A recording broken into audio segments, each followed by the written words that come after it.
ಇದು ಬಂದು ಸಂಡೇ ಮತ್ತು ಮಂಡೇ ಎರಡರದ್ದು ವೀಡಿಯೋನ ಹಾಕ್ತಾಯಿದ್ದೀನಿ. ಸಂಡೇ ನಾನು ಎದ್ದಿದ್ದು ತುಂಬ ಲೇಟ್ ಆಯಿತು. 9:30 ಆಲ್ರೆಡಿ ನಿಮ್ಗೆ ಹೇಳಿದ್ದೀನಿ ಕೂಡ. ಸೊ ಅದಾದರೂ ಪರವಾಗಿಲ್ಲ ಅಂತ ವಾಕಿಂಗ್ ಮಾಡಿಕೊಂಡೆ ಬಂದೆ ನಾನು. ನನಗೆ ಸ್ಕಿಪ್ ಮಾಡೋಕ್ಕೆ ಮನ್ಸು ಬರಲ್ಲ. ಅದಾದಮೇಲೆ ಆ್ಯಸ್ ಯೂಶ್ವಲ್ ಸಂಡೇ ಬ್ರೇಕ್ಫಾಸ್ಟ್ ನಿಮ್ಗೆ ಗೊತ್ತಿದೆ. So stirred vegetables, eggs, bread. So bread and multigrain ಇದು ಇದೆ. ಆದ್ರೂ 100% ಅಂತ ಹೇಳೋಕ್ಕಾಗಲ್ಲ. ಬಟ್ ವೀಕ್ಲಿ ಒನ್ಸ್ ತೊಗೊತಾ ಇದ್ದೀನಿ.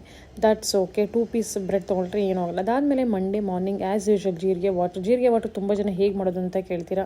ಸೊ ಅದರದ್ದು ವಿಡಿಯೋ ಆಲ್ರೆಡಿ ನನ್ನ ಚಾನಲಿದೆ, ನೋಡಿ. ಸೊ ಅದಾದಮೇಲೆ ಯೋಗ ಮಾಡಿದೆ. 6 hours ಪ್ರಾಕ್ಟೀಸ್ ಮಾಡ್ತಾಯಿದ್ದೀನಿ. ಸೊ ಡೈರೆಕ್ಟಾಗಿ ಮಾಡೋಕ್ಕೆ ತುಂಬ ಭಯ ಆಗೋದು ನನಗೆ. ಸ್ವಲ್ಪ still I am learning this. So ಅದಾದಮೇಲೆ ಮಾರ್ನಿಂಗ್ ಬ್ರೇಕ್ಫಾಸ್ಟ್ಗೆ ಆ್ಯಸ್ ಯೂಶ್ವಲ್ ನಾನು ಡ್ರೈ ಫ್ರೂಟ್ಸು ಮತ್ತು ಆ್ಯಪಲು ಹಾಕ್ಕೊಂಡು ಸ್ಮೂದಿ ಮಾಡಿಕೊಂಡೆ. ಅದಾದಮೇಲೆ ಆಫ್ಟರ್ನೂನ್ಗೆ ಲಂಚಿಗೆ ಬಂದು ಹಾಗಲಕಾಯಿ ಪಲ್ಯ ಮಾಡಿದೆ. ಅದ್ರ ಜೊತೆಗೆ ನಾನು ಪಾಲಕ್ ಸೊಪ್ಪಿನ ಪಲ್ಯ, ಲಾಟ್ಸ್ ಆಫ್ ವೆಜಿಟೇಬಲ್ಸ್, ರಾಗಿ ರೊಟ್ಟಿ, ಅನ್ನ, ಮೊಸರು, ಸಲಾಡ್, ದಾಲ್ ಎಲ್ಲ ಇತ್ತು. ಸೊ ಅದನ್ನು ತಿಂದೆ, ಎಂಜಾಯ್ ಮಾಡಿದೆ. This is called a soul food ಅಂತಲೇ ಹೇಳ್ತೀನಿ. ಸೊ ಎಣ್ಣೆ ಕಮ್ಮಿ ಹಾಕಿ ಎಲ್ಲ ಥರ ವೆಜಿಟೇಬಲ್ಸ್ ಹಾಕಿ ಅಡುಗೆ ಮಾಡ್ಕೊಳ್ಳೋದು. That's it. ಅದಾದಮೇಲೆ ಈವ್ನಿಂಗ್ ಬಂದು ನಾನು fruits as usual fruit time ನಿಮಗೆಲ್ಲ ಗೊತ್ತು. This is my routine. Only it will change the fruits and vegetable, that's all. ಅದಾದಮೇಲೆ ನಾನು ಜಿಮ್ಗೆ ಹೋದೆ. ಜಿಮ್ಮಿಗೆ ಹೋಗಿ ಚೆನ್ನಾಗಿ ವರ್ಕೌಟ್ ಮಾಡಿ ಮನೆಗೆ ಬಂದೆ. ಇಷ್ಟ ಆದರೆ ಲೈಕ್